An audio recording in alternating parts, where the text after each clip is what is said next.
Roy Suryo, Rismon dan Dr. Tifa diteror Gelembung Solo, perubahan wajah Jokowi disorot. Roy Suryo, Rismon Sianipar dan Dr. Tifa mengaku diteror selama mereka vokal mengusul keaslian ijazah Jokowi. Roy Suryo baru-baru ini mengaku mendapatkan kiriman serangan mistis. Kejadian ganjil itu dialaminya saat tengah menganalisis dokumen akademik Jokowi. Saya tahu siapa yang kirim. Sudah mulai kelihatan orangnya. Tapi ya saya senyumin saja. Yang batil tetap batil, dah hal-hal yang tidak bisa dijelaskan, terjadi ya terjadi. Namanya juga Gelembung Solo, katanya. Sementara Rismon beberapa waktu lalu mendapatkan teror kaca mobilnya pecah karena dilempari dan ban mobil depan belakang gembes. Namun dia tak gentar karena baginya ini merupakan kepentingan publik dan harus diungkap. Hal serupa juga diakui oleh Dr. Tifa. Akun sosmednya diretas. Dia pun menyoroti kondisi wajah Joko Widodo yang kini tengah ramai diperbincangkan publik. Wajah Jokowi tampak tak seperti biasanya. Kondisi itu pun dikaitkan dengan kasus ijazah yang kini sedang dimasalahkan oleh Roy Suryo.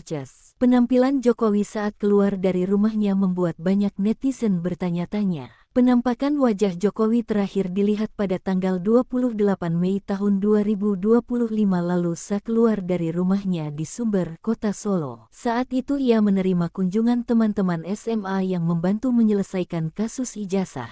Diketahui, tampak dari kamera warna kulit wajah Jokowi lebih gelap, ditambah lagi banyak bercak atau flek hitam mulai dari dahi, pipi, sampai rahang dan leher. Bagian rambut depannya tampak rontok. Pak Jokowi kok seperti kena autoimun. Wajah dan leher tiba-tiba penuh melasma atau bercak-bercak hitam. Dan tiba-tiba juga alopecia berat, rambut rontok mendadak di dahi, ubun-ubun, belakang kepala. Autoimun atau hiperkortisolisme, tulisnya di akun X. Tifa mengatakan kondisi wajah tersebut disebabkan karena beban. Dokter pribadi perlu meresepkan antidepresan, deh. Kasihan, beban berbohong 10 tahun, nggak kebayang rasanya, tulisnya. Download Tribun X sekarang.